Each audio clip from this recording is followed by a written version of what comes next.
Assalamualaikum warahmatullahi wabarakatuh. Kami dari kelompok 4 yang beranggotakan 4 orang, diantaranya Dia Safitri, Gina Septiana Dewi, Lutfiatul Aziziyah, Indan Indriani, selaku saya sendiri. Kami akan membahas buku yang berjudul Guidance and Counseling in School. Pertama, kami akan menjelaskan chapter keempat tentang pendidikan menengah dalam transisi. Pendidikan menengah dalam transisi.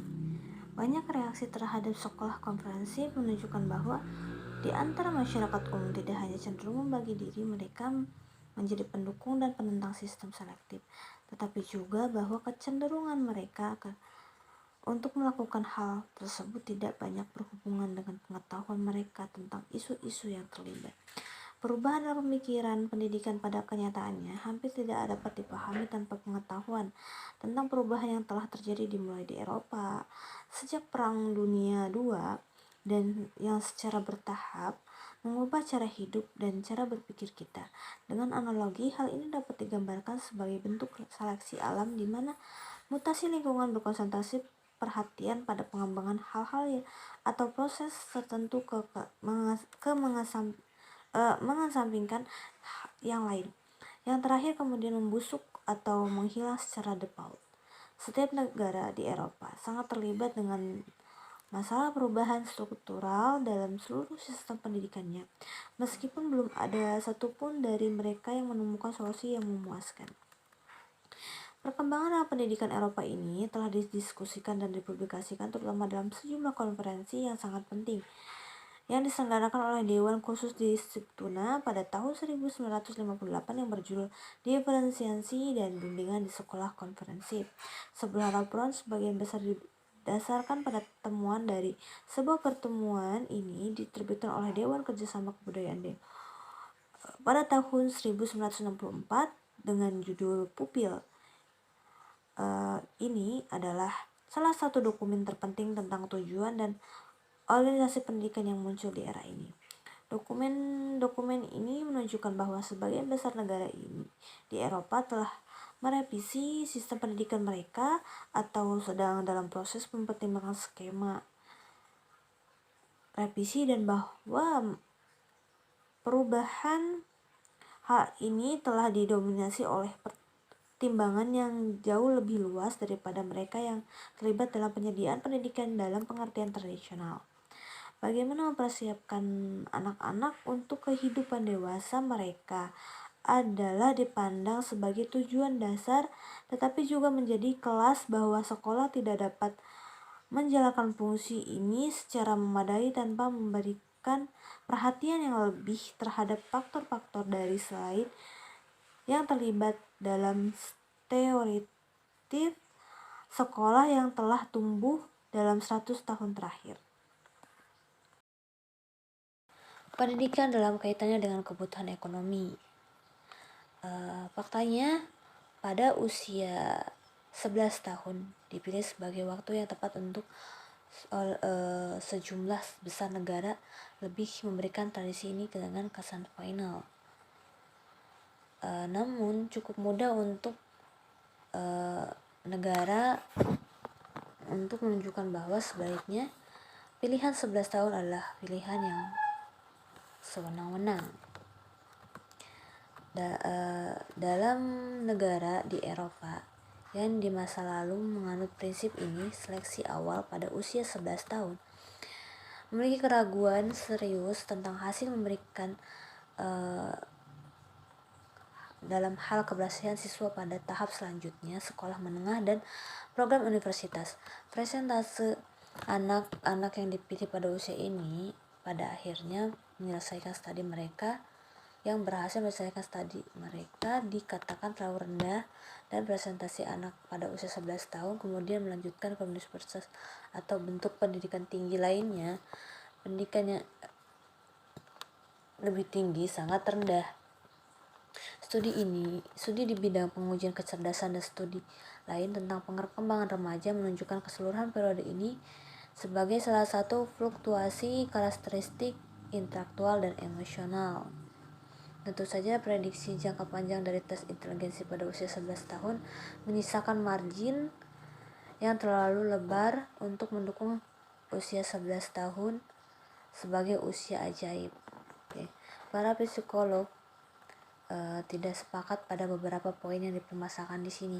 Tetapi tentu saja tidak ada psikolog yang menyarankan bahwa pengujian pada usia 11 tahun untuk tujuan jangka panjang sesuai akademis atau karir adalah sesuatu yang lebih dari sekedar perkiraan. Seleksi yang terlalu dini memiliki resiko untuk menerima siswa yang kemudian ternyata tidak cocok untuk program yang disediakan. Dan tentu saja resiko-resiko yang lebih jelas yaitu menolak siswa yang sebenarnya cocok. Ada banyak bukti yang menunjukkan bahwa di mana prosedur seleksi awal digunakan, maka akan terjadi banyak pemborosan bakat. Contohnya ada kasus anak yang mengikuti ujian dan gagal tetapi sebenarnya mampu melakukan dengan baik dalam mata kuliah yang keberhasilan dalam ujian akan memungkinkan mereka untuk berpartisipasi. Satu eksperimen terkenal yang dilakukan di Denmark menunjukkan hal ini dengan sangat tegas. Dalam sistem pendidikan Denmark, ujian dilakukan pada usia 12 tahun yang hasilnya diperhitungkan dalam menempatkan anak pada tahap selanjutnya dari sekolah, baik dalam bentuk praktikum maupun dengan klasik. Di satu sekolah, semua calon siswa diterima bagian klasikal tanpa memperhatikan hasil ujian.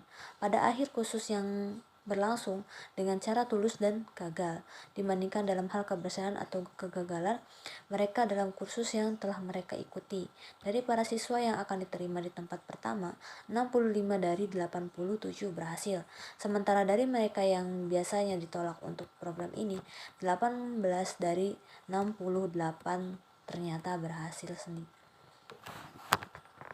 Poin-poin mengenai pencarian bakat dan pendefinisian ulang peran sekolah dalam masyarakat yang sedang dalam masa transisi tidak dapat dipisahkan dengan kebutuhan tenaga kerja, industri, dan negara. Tetapi setiap masyarakat bergantung pada kelangsungan hidup dan perkembangannya bergantung pada kapasitas dan keterampilan masing-masing generasi baru. Dan peran sekolah dalam pengembangan dan alokasi tenaga kerja tidak dapat dihindari.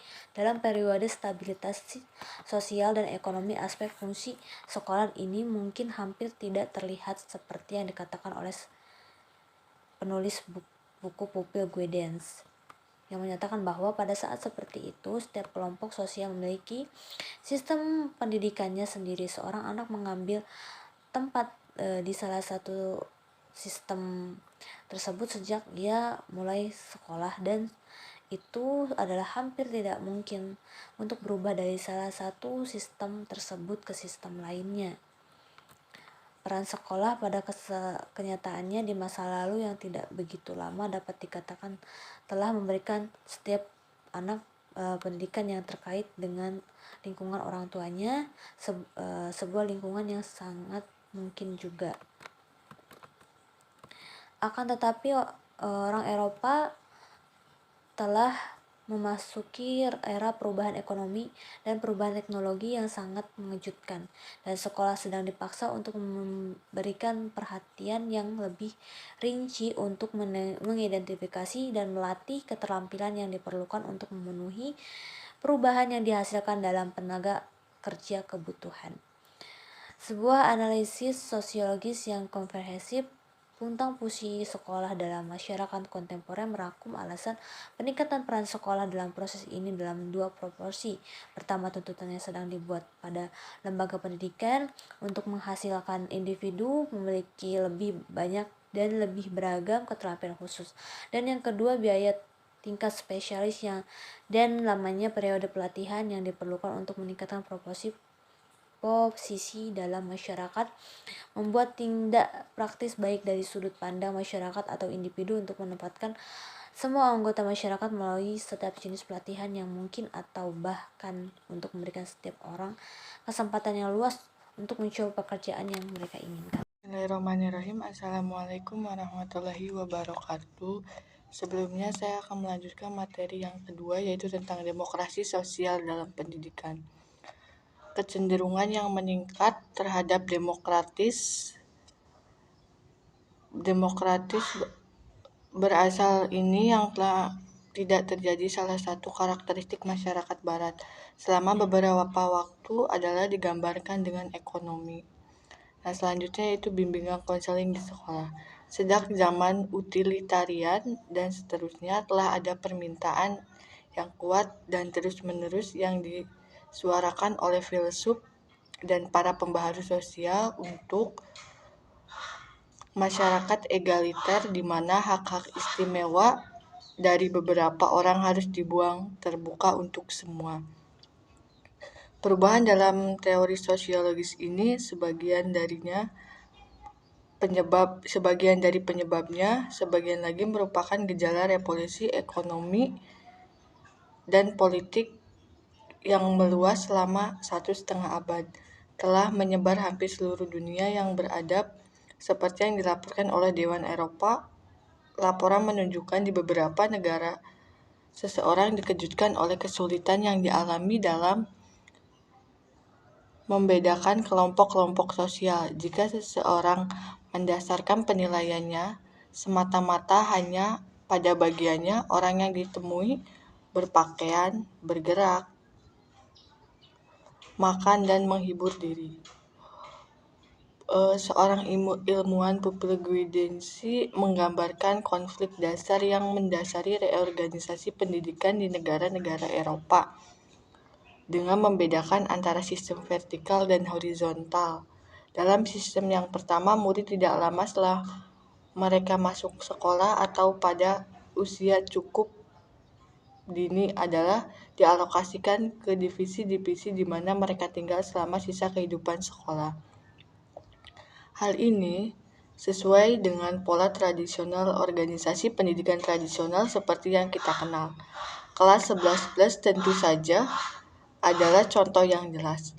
Contoh lain adalah pemisahan seni dari sains di sekolah tata bahasa pada tahap selanjutnya. Sistem pendidikan di seluruh Eropa yang telah dicirikan dalam berbagai tingkat oleh jenis pengaturan vertikal ini telah berubah ke arah pernyataan yang tidak terlalu kaku. Hal ini cukup jelas terlihat dari Surat Edaran 10/65 dan dari reaksi di beberapa daerah terhadap reorganisasi, bahwa pendidikan di negara ini telah berkembang ke tahap menengah. Sekilas tentang buku putih pemerintah tentang pendidikan menengah tahun 1958 akan membantu menunjukkan seberapa jauh opini dan praktik telah bergerak jauh dari cara berpikir vertikal. Dalam 10 tahun terakhir, Surat Edaran 10/65 dan informasi serta sarana yang dikeluarkan oleh Departemen Pendidikan dan Ilmu Pengetahuan pada akhir tahun 60 cukup mencolok. Terima kasih. Saya Gina Septiana Dewi. Di sini saya akan melanjutkan materi dari Dia Savitri.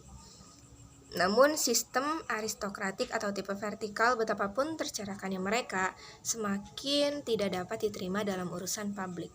Partai-partai politik dan individu-individu dengan persuasi apapun dalam sistem-sistem demokrasi harus belajar untuk hidup dengan kecenderungan yang lebih dalam dan terus-menerus seperti ini. Salah satu posisi yang paling sulit dari semuanya adalah bagaimana menyelaraskan otonomi daerah dengan hak-hak anak di seluruh negeri. Seperti dalam kasus penyediaan tempat sekolah dasar per kepala penduduk. Dogma yang sering diulang-ulang bahwa pemerintah daerah harus bebas memilih struktur yang tepat untuk anak-anak di daerahnya. Dipegang teguh menjadi prinsip dasar kebebasan. Jika perlu, pemerintah daerah harus diizinkan untuk menggunakan kebebasan fundamentalnya untuk memberikan kontribusi sekecil apapun yang dianggap perlu untuk melaksanakan hak-hak dan kebutuhan pendidikan bagi banyak anak sekolah di daerahnya. Kebebasan suci yang serupa adalah kebebasan orang tua untuk mencampuri, jika perlu, tidak hanya kebutuhan anak-anak mereka sendiri, tetapi juga kebutuhan pendidikan anak-anak orang lain.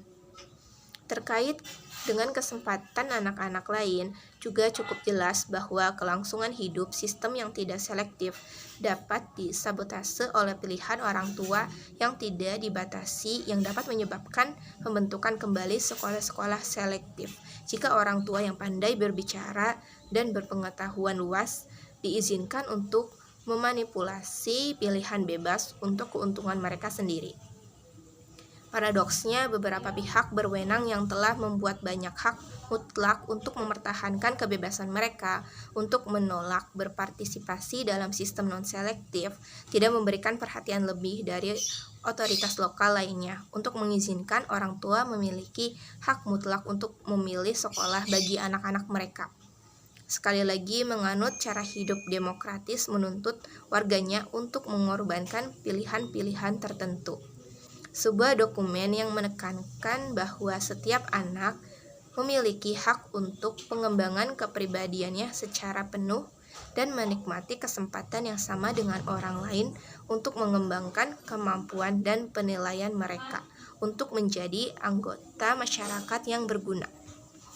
Menikmati kesempatan yang sama dengan yang lain untuk mengembangkan kemampuan dan penilaian individu dan menjadi anggota masyarakat yang berguna. Namun untuk mewujudkan cita-cita yang tinggi tersebut sama sekali tidak identik dengan penerimaan cita-cita tersebut sebagai tujuan. Upaya untuk mewujudkannya pasti akan membawa keterlibatan dalam konflik yang mendalam yang telah muncul sebagai tema berulang sepanjang sejarah peradaban. Hak-hak individu versus tuntutan masyarakat, nilai-nilai dan cita-cita individu dan sosial versus fakta-fakta ekonomi yang keras, nilai-nilai dan cita-cita individu dan sosial versus fakta-fakta ekonomi yang keras dalam kehidupan. Bimbingan dari sudut pandang ini dapat digambarkan sebagai suatu usaha yang terus-menerus di tingkat organisasi untuk mengubah cita-cita, aspirasi, dan janji-janji yang tinggi yang terkait dengan buku putih pemerintah dan undang-undang pendidikan menjadi kenyataan. Yang selanjutnya yaitu mengenai solusi komprehensif. Unit organisasi khusus yang akan menjadi perantara artikulasi perkembangan, demokratisasi, dan tuntutan penilaian dan bantuan yang lebih rumit di negara ini adalah sekolah yang komprehensif yang dimaksudkan untuk memperbaiki kekurangan sistem tripartit. Dari jenis komentar yang kita temui di media massa dan bahkan di jurnal-jurnal pendidikan di sini, nampaknya masyarakat Inggris memiliki pandangan yang sangat picik terhadap perubahan yang terjadi di sekolah-sekolah mereka dan juga di bidang-bidang kehidupan lainnya.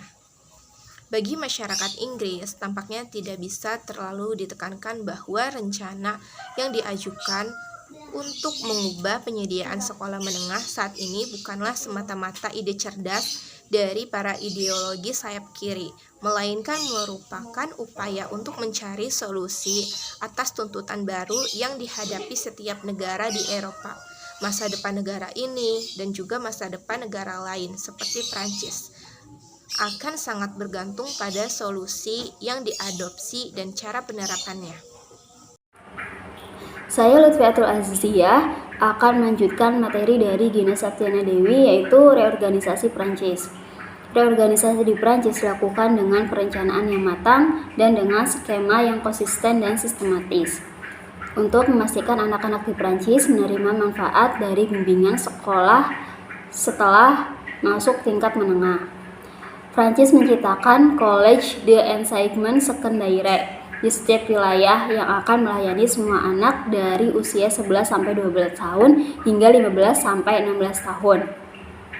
Sekolah ini menjadi mode standar untuk sekolah menengah di seluruh Prancis dan diwajibkan untuk semua anak.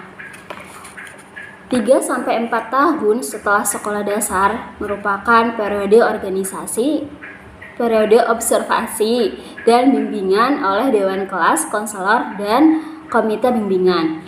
Namun, pengaturan tersebut tidak lebih baik dengan pengaturan di Swedia yang memiliki sistem pendidikan paling maju di Eropa.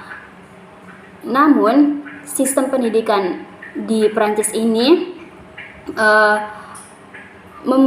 membentuk kemajuan dibandingkan dengan sistem Inggris saat ini. Pendidikan komprehensif di Inggris saat ini. Pada tahun 1967, Departemen Pendidikan dan Ilmu Pengetahuan mengakui ada 507 sekolah di Inggris dan Wales sebagai sekolah komprehensif. Ada 5 jenis sekolah, 3 diantaranya adalah sistem sementara, sekolah komprehensif bahasa Inggris ortodok yang dimulai dari 14 sampai 18 tahun dengan sistem 2 tingkat. Yang pertama, sekolah komprehensif junior yang dimulai oleh usia 11 tahun, dan yang kedua ada sekolah komprehensif senior yang dimulai anak usia 14 tahun. Pengamatan dan bimbingan. Tujuan dari reorganisasi yang komprehensif adalah untuk beralih ke sistem yang lebih fleksibel dan lebih luas, yang tidak hanya memuaskan tuntutan masyarakat, namun juga adanya perubahan kritis dalam populasi, adanya ekspansi industri, perubahan teknologi, dan peluang-peluang yang menciptakan masyarakat yang lebih kompleks dengan kemampuan-kemampuan yang baru, perkembangan manusia dari temuan-temuan penelitian. Sekolah komprehensif 9 tahun di Swedia merupakan proses observasi dan bimbingan yang perkembangannya bukan hanya satu periode khusus. Perumusan ulang sistem pendidikan di Eropa harus adanya kolaborasi langsung antara guru spesialis lain yang berkaitan dengan masalah perkembangan anak dan orang tua. Hubungan antara sekolah dasar dan sekolah menengah juga harus ditingkatkan sehingga adanya kesinambungan perkembangan anak. Fleksibilitas juga harus dituangkan ke dalam sistem, tidak hanya diserahkan kepada individu, kepala sekolah, ataupun guru. Terima kasih.